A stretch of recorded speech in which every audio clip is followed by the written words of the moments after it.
क्या सचमुच एक दिन केदारनाथ धाम लुप्त हो जाएगा? अगर केदारनाथ धाम लुप्त हो जाएगा, फिर कहां पर होंगे बाबा भोलेनाथ के दर्शन? आज की इस खास वीडियो में हम आपको यही बताएंगे। आप देख रहे हैं मंदिर दर्शन। अगर अभी तक आपने हमारे चैनल को सब्सक्राइब नहीं किया तो सब्सक्राइब अवश्य करें और बेल आइकन जरूर दबाएं, ताकि ऐसी ही खास लेटेस्ट अपडेटेड वीडियोस आपको जानने और सुनने को मिलती रहे। देश के प्रमुख धामों में से एक बद्रीनाथ धाम के साथ ही केदारनाथ का नाम भी जुड़ा हुआ है। ये भगवान शिव के 12 ज्योतिर्लिंग में से एक होने के साथ ही एकमात्र जागृत महादेव माना जाता है। हिमालय की चोटियों के बीच स्थित भोलेनाथ के इस पावन धाम का सनातन संस्कृति में बहुत महत्व है और ये मंदिर जागृत महादेव भी कहलाता है। केदारनाथ समुद्र तल से 3553 मीटर की ऊंचाई पर स्थित है और यहाँ पर पहुंचने का रास्ता काफी दुर्गम है। केदारनाथ को जहाँ भगवान शंकर का आराम करने का स्थान माना जाता है, वहीं बद्रीनाथ को सृष्टि का 8वां वैकुंठ भी कहा जाता है, जहाँ भगवान विष्णु 6 माह निद्रा में रहते हैं और 6 माह जागते हैं। लेकिन क्या आपको पता है कि पुराणों में बद्रीनाथ के साथ ही केदारनाथ के भी रूठने का जिक्र मिलता है। पुराणों के अनुसार कलयुग के 5000 वर्ष बीत जाने के पाप का साम्राज्य होगा। कलयुग अपने चरम पर होगा, तब लोगों की आस्था लोभ, लालच और काम पर आधारित होगी। सच्चे ढोंगी और पाखंडी भक्तों और साधुओं का बोलबाला होगा। ढोंगी सज्जन धर्म की गलत व्याख्या कर समाज को दिशाहीन कर देंगे। तब इसका परिणाम ये होगा कि धरती पर मनुष्य के पाप को धोने वाली गंगा स्वर्ग लौट जाएगी। भारत के 12 ज्योतिर्लिंगों में से एक केदारनाथ धाम हिंदू धर्म का सबसे महत्वपूर्ण तीर्थ स्थल माना जाता है। उत्तराखंड के हिमालय में केदारेश्वर ज्योतिर्लिंग का मंदिर लोगों की आस्था का प्रमुख केंद्र है। इस प्रसिद्ध तीर्थ के बारे में कहा जाता है कि यहाँ आने वाले हर मनुष्य को स्वर्ग के समान अनुभूति होती है। लेकिन क्या आपको पता है कि केदारनाथ धाम से जुड़ी कई पौराणिक कथाएं भी प्रचलित हैं। इस मंदिर में कई रहस्य ऐसे हैं जिनके बारे में शायद ही कोई जानता होगा। दोस्तों, केदारेश्वर मंदिर 400 साल तक बर्फ में दबा रहा था। 3 पहाड़ियों के बीच केदारेश्वर धाम स्थित है।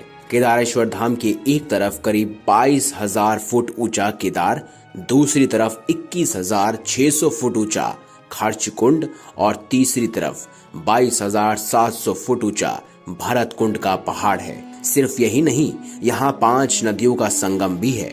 मंदाकिनी, मधुगंगा, शीरगंगा, सरस्वती और स्वर्ण गौरी का महासंगम यहीं होता है।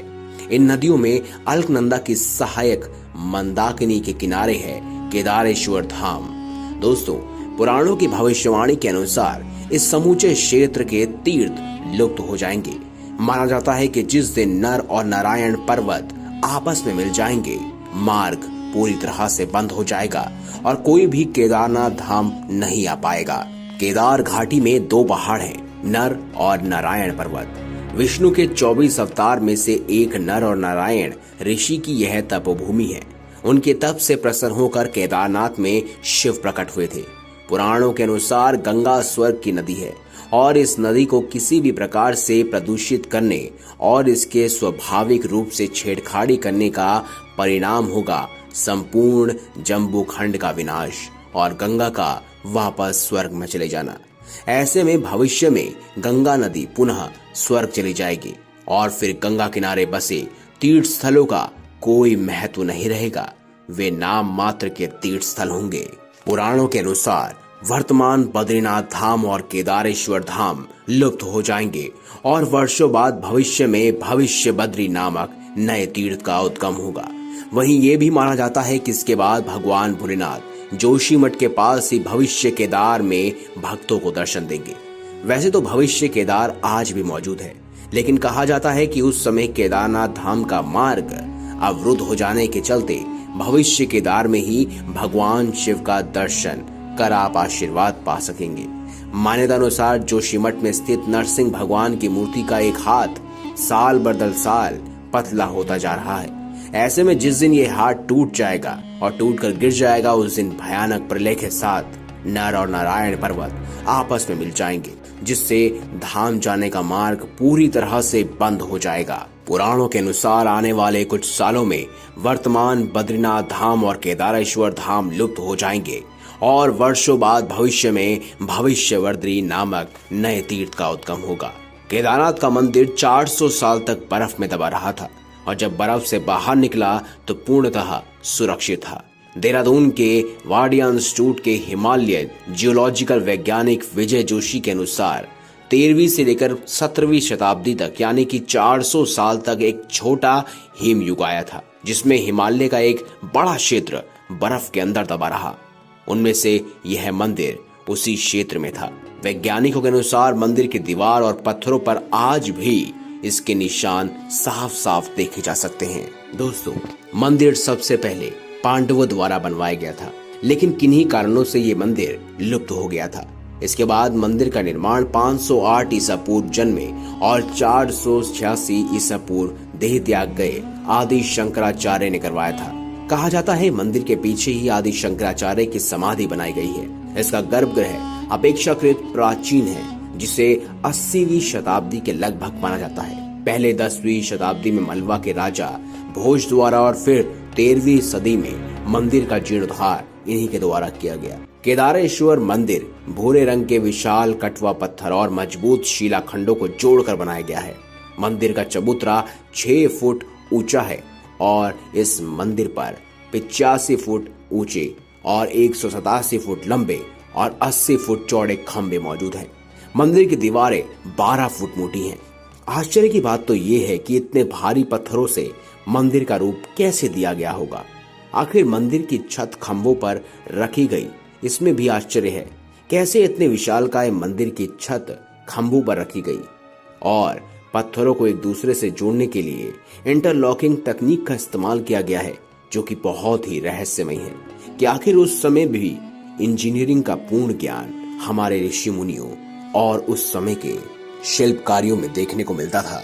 केदारनाथ के संबंध में माना जाता है कि इस मंदिर में शिव आज भी जागृत अवस्था में है और समय समय पर भक्तों की मदद के लिए अपने चमत्कार दिखाने के साथ ही भक्तों को दर्शन भी देते हैं। केदारनाथ को जागृत महादेव कहे जाने के पीछे एक खास प्रसंग भी प्रचलित है। पहले एक बार एक शिव भक्त अपने गांव से केदारनाथ धाम की पैदल यात्रा पर निकला। रास्ते में जो भी मिलता उससे केदारनाथ का मार्ग पूछ लेता। मन में भगवान शिव का ध्यान करता रहता। चलते चलते महीनों बाद वह केदारनाथ धाम पहुंचा, लेकिन भक्त जब वहां पहुंचा तो उस समय केदारनाथ के द्वार 6 महीने के लिए बंद हो गए थे और परंपरा के मुताबिक दोबारा ये द्वार 6 महीने के बाद ही खुलते। भक्त ने पंडित जी से इस बात का अनुरोध किया कि पंडित जी, एक बार ये मंदिर का दरवाजा खोल दो, मुझे शिव जी के दर्शन करने हैं, उसके बाद मैं चला जाऊंगा और मुझे सिर्फ और सिर्फ 10 से 15 मिनट लगेंगे। लेकिन पंडित जी ने परंपरा का पालन करते हुए द्वार को बंद कर दिया, क्योंकि वहां का नियम बहुत ही कड़ा था कि एक बार द्वार बंद तो बंद, उसके बाद द्वार नहीं खुलेंगे। और पंडित जी ने उससे कहा कि आप जाओ, 6 महीने के बाद आना, और पंडित जी वहां से चले जाते हैं। लेकिन भक्त ने उनकी बात नहीं मानी। वे वहीं पर खड़ा होकर शिव की कृपा पाने की उम्मीद करने लगा। रात में समय भूख प्यास से उसका बुरा हाल हो गया। इस दौरान उसने रात के अंधेरे में एक सन्यासी बाबा के आने की आहट सुनी। बाबा के आने पर वह पूछने पर भक्त ने उसे समस्त हाल बताया कि कैसे वो यहाँ पर बड़ी मुश्किल से पहुंचा, लेकिन जब पहुंचा तो मंदिर के द्वार बंद हो गए। बाबा जी को उस पर दया आ गई। वह बोले, बेटा, मुझे लगता है कि सुबह मंदिर जरूर खुलेगा, तुम दर्शन जरूर करोगे। इसके कुछ समय बातों बातों में ही उस भक्त को न जाने कब गहरी नींद आ गई, उसे पता ही नहीं चला। सुबह सूर्य के मध्यम प्रकाश के साथ भक्त की आंखें खुली। उसने इधर उधर बाबा को देखा, किंतु वह कहीं नहीं दिखाई दिए। इससे पहले कि वह कुछ समझ पाता, उसने देखा कि पंडित जी आ रहे हैं अपनी पूरी मंडली के साथ। उसने पंडित जी को प्रणाम किया और बोला, कल आपने कहा था कि मंदिर 6 महीने बाद खुलेगा, इस बीच कोई नहीं आएगा यहाँ, लेकिन आप तो सुबह ही आ गए।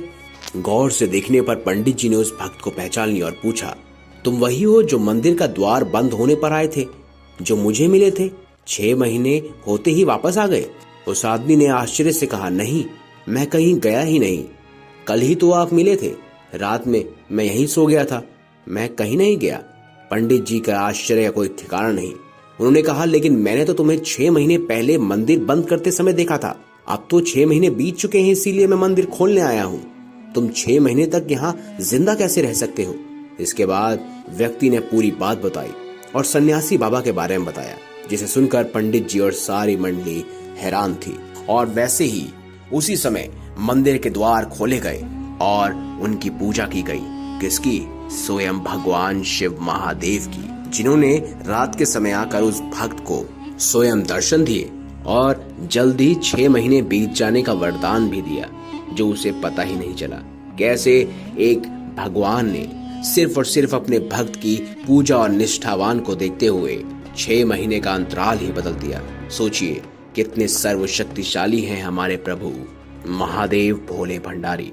दोस्तों, अगर आपको ये वीडियो अच्छी लगी हो, ये वीडियो पसंद आई है, तो इस वीडियो को लाइक करें, हमारे चैनल को सब्सक्राइब करें और ज्यादा से ज्यादा शेयर अवश्य करिएगा।